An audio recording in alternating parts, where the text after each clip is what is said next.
Thank you, panelists. We have about 10 minutes for questions. Please make your questions to the point so that we can get them all in, and I asked our panelists to respond to the point as well. Yes. Thank you all for your comments. And while I am framing these in the context of everything that Joanne just said, I have interviewed two people as part of my studies, one 20 years ago and one about a month ago, with patients who, well, two in California, one who is living in a long-term care facility and is really stymied by the rules, and another who was in Southern California stymied by the rules and did them privately in their room anyway, which sounded a lot like the old days when it was illegal. So I guess my question is, if people are determined and they do this, are there sanctions against them if they have a rule? Because people will do this if they need to. And then secondly, I don't know if one of the two cases in Oregon over the last 20 years was the woman I spoke with, but that was a case where they made this possible. So I guess the point I'm making is the more we make these things furtive and the more we sort of push things back underground, the more we're kind of going away and against the safeguards, because that sort of encourages sneaky things to happen on the QT. And this is always my concern. Do you have any responses? I don't know of any sanctions, and so it's one of those questions that I think patients and families face. Is it better to beg forgiveness than to, risk being told no? And I'm certain it probably has happened in facilities where, nobody asks the question, and if the family is alone with the patient in the room, who's to know? So, I'm not aware of any sanctions in either Oregon or Washington. Cheryl? And I did some follow-up with nursing homes, not assisted living. Most nursing homes across the country do at least have an informal sanction, and it comes from myth regs. The hardest regs to address in this country are myth regs, the ones that don't exist, but everybody thinks they do. And so nursing homes are very convinced that they will get survey and certification dings or faults when the surveys come through, so they don't want to have it in their policy. Now, does it happen? I think your point is exactly right. Just like most states don't allow medical cannabis, but I can tell you what's happening in nursing homes. So is it better to be done without oversight and the support, as has been eloquently shared in the last couple of days? But most of the sanctions are into nursing home policy, and they are perceived based on CMS sanction. Okay. Question here, sir? Dennis Class. I'd just like to provide a little historical perspective. I was an assistant in the Elizabeth Kubler-Ross seminar at the University of Chicago in 1968. First time I ever heard the word Kubler-Ross was a family member in the surgical intensive care unit waiting room who had seen her on television announcing that she had a book in time for the Christmas sales. That was December. So I've been around this a long time. I remember the first time I heard about euthanasia actually being practiced was at an international work group meeting in Maastricht, Holland, in the Netherlands, and we had the Dutch Minister of Health, and Dame Cecily was apoplectic. This sounds very familiar. Yeah.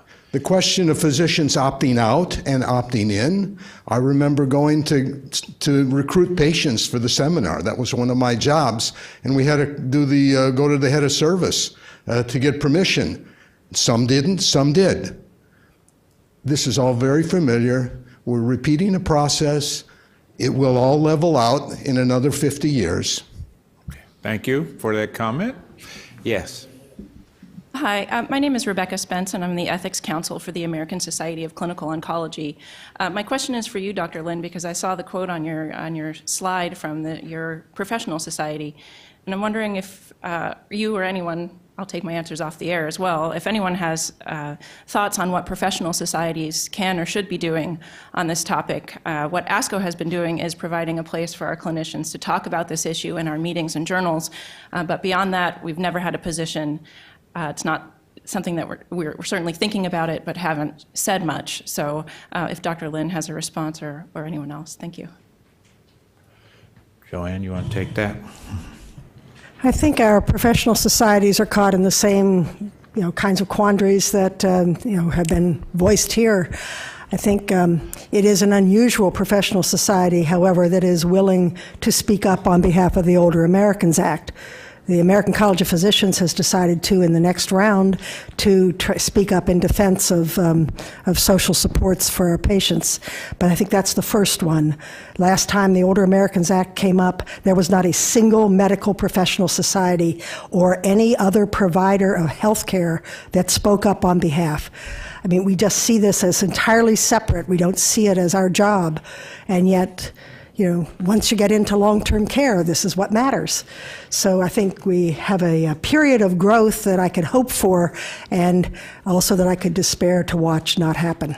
So do you think it's appropriate for societies to have no statement or neutral, or is it kind of an act of ethical cowardice to not have a statement one way or a position? On the question of how their members should be responding, it seems that medical societies, nursing societies, and so on should be trying to be helpful.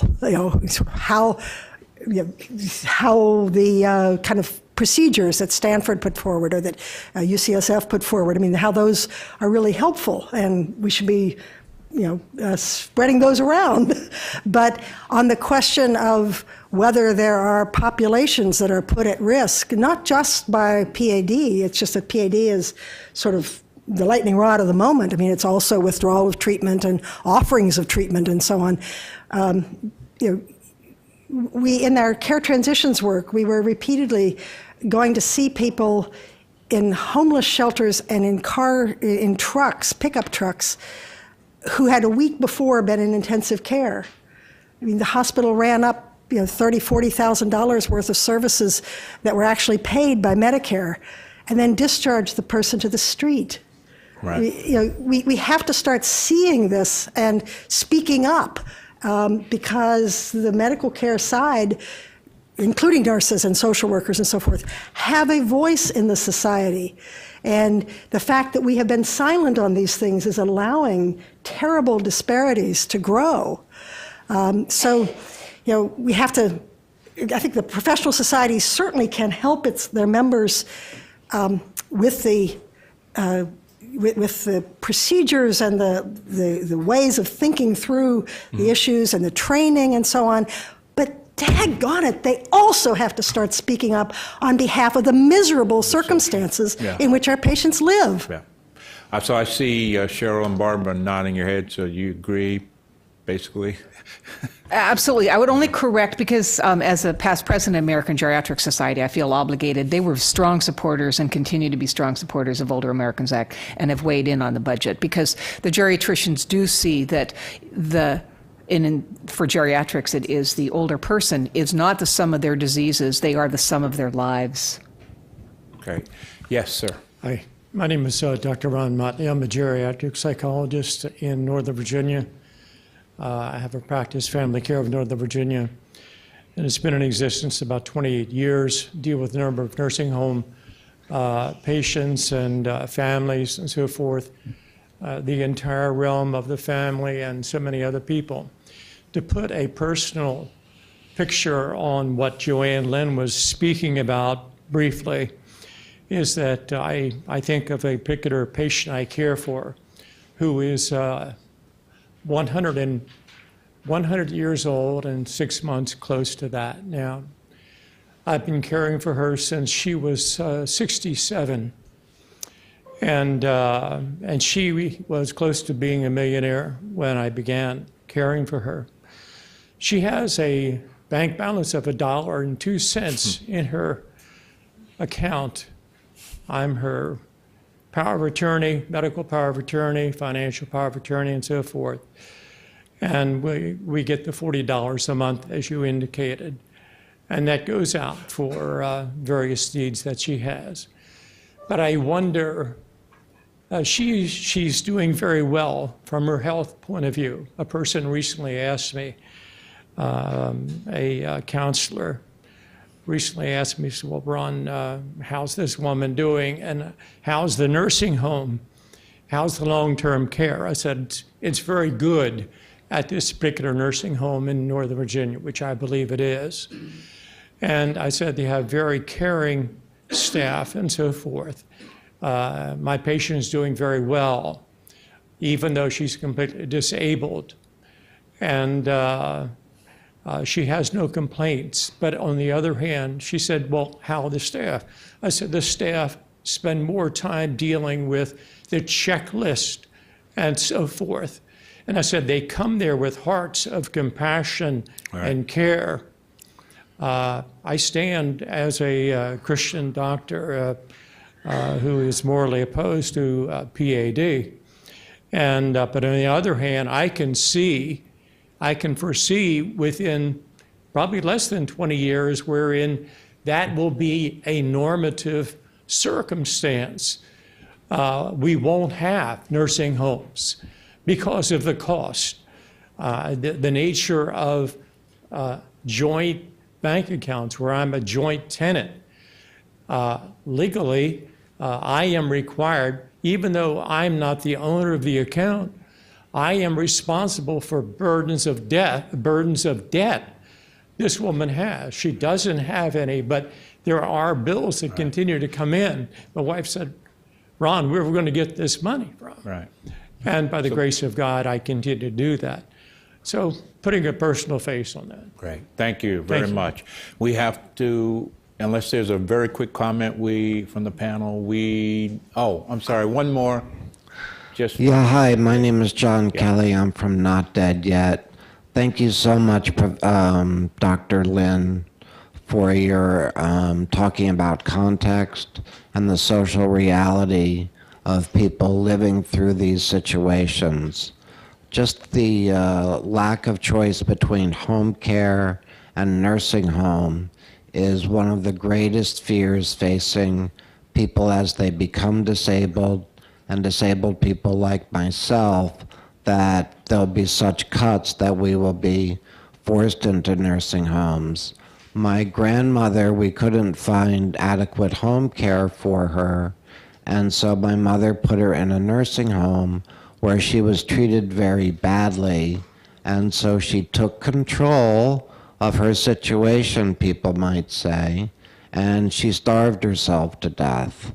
And that was entirely because of the social situation she found herself in. Right. I think without talking about the social context, we're pretending that physician-aided death or assisted suicide is all about the people in this room and the moneyed professional class that's been pushing this all along. And Dr. Lynn, I wonder if you could speak to, any way forward. I think that, like the Benelux countries, we have to have a way for people, everyone, not means tested, to have fully funded home care, to have in-home mental health supports, visits by nurses, and a revamped hospice benefit that gives you more than 1 hour a day. Thank you. John, if you want to, in 30 seconds, respond. There are ways to move resources from the overfunded medical side to the supportive services. They are dangerous because we risk losing the open-ended entitlement on the medical care side without getting it lateraled into supportive services. So our strategy has actually been to return some control to geographic communities, something which every other country does, but which we do not do. You can read more about that on our website, but I think that's only one of the ways in which we could do this. There still will be limits. It costs around $250,000 a year to support a person around the clock who needs around-the-clock care.